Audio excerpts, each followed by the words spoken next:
expressed a little bit.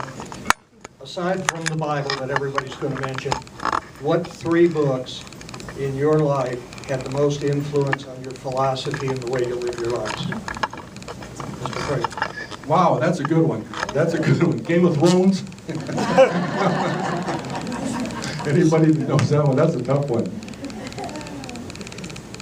I would say that probably the books that have been most significant to me are those that deal with organizational behavior. And I can't tell you exactly what those are, but that was the interest I had years and years ago, even when I was a young professional. And I had a lot of interest in how organizations work. And it was very interesting to me because on the fire department, if you understand small group dynamics, you can pretty well understand the process of how a fire department works. Police department's different. Public works might be different. The judge systems might be different. But what they all have in common, what I learned from these books, what they all have in common is that organizations are like people. They feel, they're sad, they can be happy, they can cry. It has every emotional thing except the ability to see. And what I learned is that an organization must have the ability to see, and that's where its leadership comes in. That's where its elected officials, if it's a government situation, that's where the elected officials come in. It's not just vision, as they say, person's visionary. It's literally the ability to see all the aspects that are taking place within an organization and to adjust it and to maneuver it. That's what I got from the books that I read. And I cannot tell you exactly what they were because there was a lot of them. But that was my interest, and that was the direction that I preferred to go. As far as fiction goes, that didn't teach me much, but it sure was fun. Thank you. Mr. Oberg? Well, I think there's 3 things that marked me in the way I am today. Probably the first one is my parents.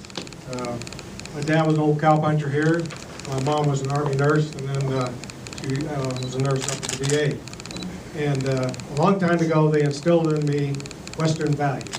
And they've always talked about serving your country and serving your community. And my parents were both in the Second World War. My dad was a deputized brand inspector here for a number of years. My mother worked at the VA in the TV ward for almost 20 years. So I think they showed me a spirit of community service and national service. And that's one reason why I went in the Army. Of course, I got drafted too. That's one of the reasons why I went in the Army to serve, and it's been 33 years. And I did want to serve my country. And like I said, now I feel I'm in a position to go ahead and serve my community. I think the second experience that meant a lot to me, of course, is combat. Obviously, when you're in a very tight spot, and you have to rely on each other, and things can get extremely dangerous, and you lose good friends, that has a marked experience on you. But I can tell you that I know that the people I served with were some of the best I've ever served with in my life. They're really wonderful people. And I think that whole idea of serving your country in combat is very important to instill and make people understand everything about being a citizen of this country. And the last thing, of course, was working with all the people I've worked with through my career. They've all been wonderful people. I've had a wonderful time, and I really appreciate all the people I've met and all that they've been able to do.